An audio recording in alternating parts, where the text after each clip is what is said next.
Good morning বন্ধুরা, তোমরা কেমন আছো? নিশ্চয়ই খুব ভালো আছো। আমরাও খুব ভালো আছি। আজকে দেখো সকাল থেকে প্রচণ্ড বৃষ্টি হচ্ছে, আর মিঠিকে ডাকতে হবে। মিঠির আজকে এক্সাম আছে। ঘুম থেকে উঠে মিঠিকে ছাতু দিলাম, ছাতু খেলো। তারপরে মিঠিকে গাড়ি তুলে দিলাম। আর এদিকে রান্না কী করছি দেখো, আজকে পনির তরকারি করছি।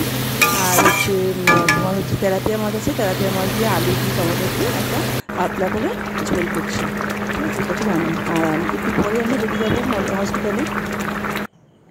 সন্ধ্যা হয়ে গেছে, আর চাটা খেলাম, সবে খেয়ে আর বসলাম।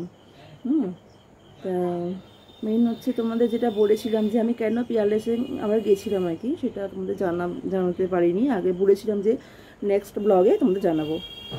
তা সেটা হচ্ছে টেস্ট দিয়েছিল, আমি সেই রিপোর্টটা নিয়ে গেছিলাম ডক্টরকে দেখাতে। তা ডক্টর বললেন নাকি যে আমার দুটো টিউমার হয়েছে। তা টিউমারটা অপারেশন করতে হবে, কারণ প্রথমে তো ভালো না, ছোট দুটো তো দিনকে দিন বাড়তেই থাকবে। ঠিক আছে,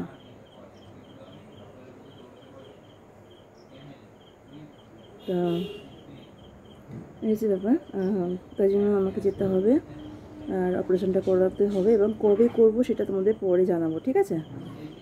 আর একটা কথা হচ্ছে, সেদিনকে আমি খুব প্রবলেমে পড়ে গেছিলাম। যেমন ধরো মানে মর্নিংয়ে, মানে কালকে কথা বলছি, মর্নিংয়ে আমি যখন আর কি মিঠিকে নিয়ে আমি করলাম, মানে স্কুলে পাঠালাম। মিঠি যখন স্কুলে গেল তখন ও তো গাড়ি করে যায়, এখন পিন্টু গাড়ি করে যায়, যে গাড়ি তার নাম পিন্টু। তা ও গাড়ি করে যায়, এবং ও কী করেছে, নতুন ড্রাইভার রেখেছে রাখতে। এবার স্কুলে যেতেই তখন তো প্রবলেমটা হবে, তাই না? মানে স্কুল ছাড়ার পরে তখন তো কার্ড দেখবে যে কার্ড আছে কি না। তা কার্ড ছিল না, যার জন্য খুব প্রবলেম হয়েছে। মিঠি আস্তে আস্তে বাড়িতে এসে যখন, তখন পুরো 1:30 বাজে, যেখানে ও ছুটি হয় 12টা 5-এ।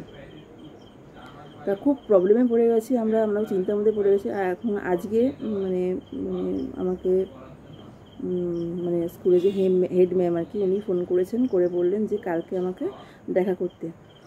এটা হচ্ছে কালকে না, মঙ্গলবার দিনকে দেখা করতে বলেছে। মঙ্গলবার দিন 8টা থেকে 8:30টার মধ্যে আমাকে দেখা করতে হবে। একটু তো বকা শুনতেই হবে, কারণ ঠিকও তো না এটা, মানে বাচ্চার দিক দিয়ে তো প্রবলেম আসতে পারে। ঠিক আছে, তা তোমাদের জানিয়ে দিলাম যে আমার কী প্রবলেম, কেন আমি গেছিলাম হসপিটালে। অপারেশনের ডেটটা আমি তোমাদের পরে জানিয়ে দেবো। ওকে, তা ভিডিওটা আমি এখানেই এন্ড করবো, কারণ প্রচণ্ড গরম লাগছে, পাখা না চেপে থাকা যাচ্ছে না। তোমার জানো সবাই যারা ভিডিও করো, যে পাখা চালালে একটা ভীষণ বাজে একটা আওয়াজ হয়, যেটা চালানো যায় না আর কি। আওয়াজটা সম্ভব নয় আর কি চালানো। তা যার জন্য দেখো পুরো ঘেমে যাচ্ছি। ঠিক আছে,